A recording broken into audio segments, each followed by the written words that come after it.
मैं आपको एक कहानी सुनाने जा रही हूँ जिसका शीर्षक है चार घोड़े। एक समय की बात है, एक राजा चार घोड़ों को पाला करता था। वह अपने घोड़ों को बहुत प्रेम करता था, उनको अच्छा खिलाता, अच्छे से रखता। लेकिन वो घोड़े राजा को अपनी कमर पर बैठने ही नहीं देते थे। राजा को बहुत चिंता हुई। राजा उनको डांट नहीं सकता, फटकार नहीं सकता। राजा ने इस शर्त पे कि मेरे घोड़ों को कोई डांटेगा फटकारेगा नहीं, और अपने पूरे राज्य में ऐलान करवा देता है कि जो कोई भी मेरे घोड़ों को प्रशिक्षित कर देगा, उनको ऐसा ट्रेंड कर देगा कि मैं उनकी कमर पे बैठ के, घोड़ों की कमर पे बैठ के घुड़सवारी कर सकता हूँ, तो उसको उचित पुरस्कार दिया जाएगा। दूर दूर से राजा के पास व्यक्ति आते हैं और कहते हैं कि मैं घोड़ों को ट्रेंड कर दूंगा। लेकिन जो भी अस्तबल में जाता है घोड़ों के पास, घोड़े उनको इतना परेशान करते हैं, घोड़े उनको लात मारते हैं, भाग जाते हैं। बहुत मुश्किल था कि घोड़ों को ट्रेंड किया जाए। समय बीतता जाता है। काफ़ी समय बाद एक नवयुवक आता है। वो कहता है कि मैं घोड़ों को ट्रेंड करूँगा, लेकिन मुझे एक समय का तो मेरी कुछ शर्तें माननी होगी। शर्तें इस प्रकार है कि मुझे 1 साल का समय देना होगा, और मुझे एक अस्तबल देना होगा। वहाँ पे मेरा खुद का भी एक कमरा मुझे देना होगा, जिसमें मुझे खाना और मेरा रहना और मेरे 1 साल का जो खर्चा होगा वो आपको देना होगा। और 1 साल बाद आप समय गिन लीजिए, आज ही की तारीख को आप आ जाइएगा और अपने घोड़ों को देख लीजिएगा, वो आपको एकदम ट्रेंड मिलेंगे। ऐसा राजा उस पर विश्वास कर लेता है और वो व्यक्ति घोड़ों के साथ अपनी ट्रेनिंग स्टार्ट कर देता है। 1 साल तक वो युवक पूरे साल उन घोड़ों को पहले तो कैसे करता है, वह युवक पहले तो उन घोड़ों को अच्छा खिलाता है, उन्हें स्नेह देता है। उसके बाद समय गुजरता जाता है, वह उन घोड़ों के आगे आगे भागता है, घोड़े पीछे पीछे भागते हैं। फिर समय फिर निकलता जाता है, कुछ और महीने निकले। घोड़ों का और उस व्यक्ति का स्नेह आपस में बढ़ता जाता है। फिर धीरे धीरे वो सभी घोड़ों की कमर पर युवक एक एक गद्दी रख देता है। वो गद्दी लेके दौड़ लगाते हैं अपनी कमर पे गद्दी रखकर। फिर उसके बाद धीरे धीरे वो युवक उनकी कमर पे बैठने लग जाता है। अब वे घोड़े उस युवक को उछालते नहीं थे, और वो घोड़े ट्रेंड हो गए थे। लगातार अच्छा भोजन करने से, दौड़ लगाने से, कसरत करने से घोड़े का शरीर सुदृढ़ हो गया था और वे बहुत सुंदर लग रहे थे। अब 1 साल पूरा हो जाता है। राजा उसी तिथि को नवयुवक के पास आता है और देखता है कि घोड़े तो घुड़सवारी करने लायक हैं। वो घोड़े पे बैठता है और घोड़े दौड़ते हैं। तो वो उसे पूछता है, राजा, कि एक बात बताओ, तुमने ये सब किया कैसे? बोले कि महाराज जी, मैंने पहले तो इन सबको ट्रेनिंग दी। धीरे धीरे एक मैं इन पर अचानक से नहीं बैठा।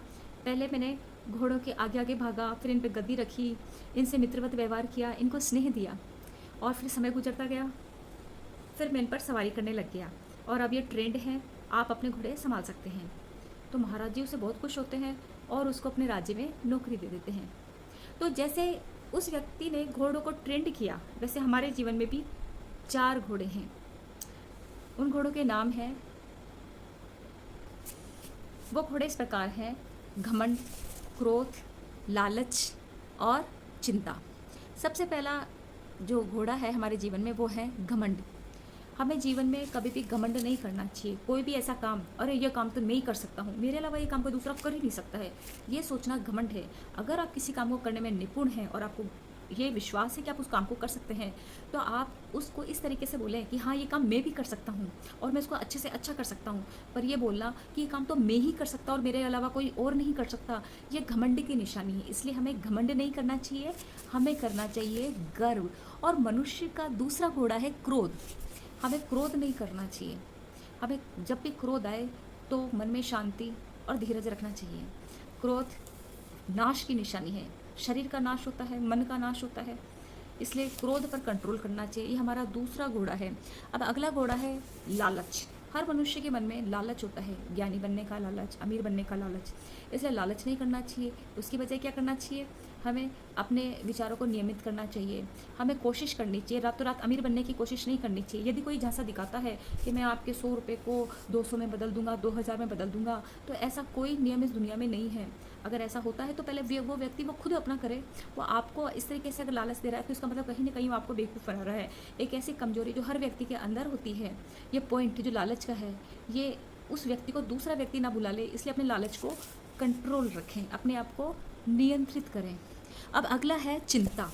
हमें चिंता नहीं करनी चाहिए। कोई भी मुसीबत आ जाए जीवन में तो चिंता नहीं करनी चाहिए कि हे भगवान अब क्या होगा, चिंता नहीं करनी चाहिए, चिंतन करना चाहिए, क्योंकि मुसीबत तो आ चुकी, अब वो मुसीबत जाएगी कैसे? चिंता करने से थोड़ी जाएगी। तो हमें क्या करना है, हमें चिंतन करना है कि जो समस्या आ गई अब वो निकलेगी कैसे। तो उसके वो तथ्य ढूंढने हैं जिससे कि हम उनका समाधान ढूंढ सकें। समस्या को तभी निकाला जा सकता है जब हम चिंतन करें। चिंता करने से कोई समस्या का समाधान नहीं हो सकता।